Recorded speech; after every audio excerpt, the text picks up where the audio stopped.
And I looked back at my hunter and I said, "Dadgummit," I said, "we got here a little late." I said, "There's deer already moving through the meadow." So I said, "Come on, let's just ease around and see what it is." And we eased around, and finally I got a good picture of the color of the hair, and I knew right off that wasn't a deer. I knew it was a bear. When we first spotted her, she was 92 yards away, and by the time we turned and made 2 steps, she was 35 yards away.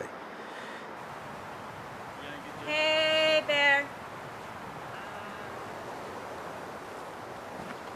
Hey, bear. Hiking down the trail, you need to warn bears with a fair amount of noise because you just don't want to surprise a bear.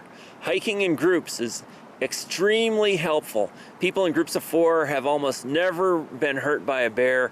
Even 2 is much, much better than hiking alone.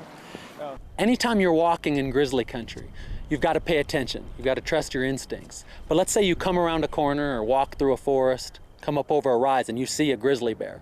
At that point, the first thing you have to do is assess the situation. Does the bear see you?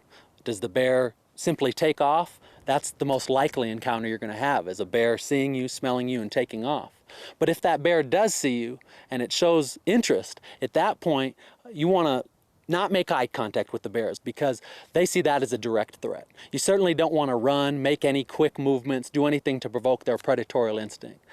And it's immediately when I seen her, the first thing I did was just wave my arms and start yelling at her. Well, as soon as I started yelling at her, and waving my arms, she came down off that mountain like a slide. I kind of sidestepped a tree and yelled at her, and she looked back around that tree back at me and started to come the other way.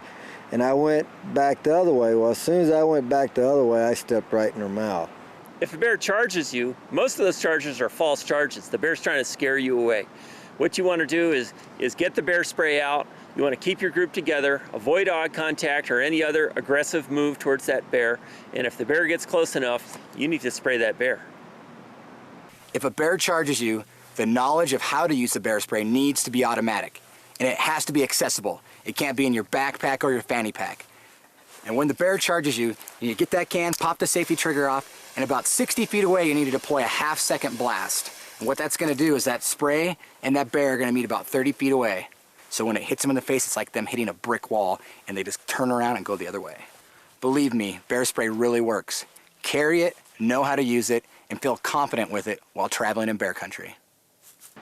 When she picked me up, she shook me like a rag doll. Like a rag. It was like, like how a dog shakes a rag or one of those toys. She just, and I looked down and I said, man, this is gonna leave a bad scar. I said, this ain't looking good for the home team now, 'Cause I don't want to see them gone. Not ever. This is their country. They were born for it. God put them here, and they're going to stay here.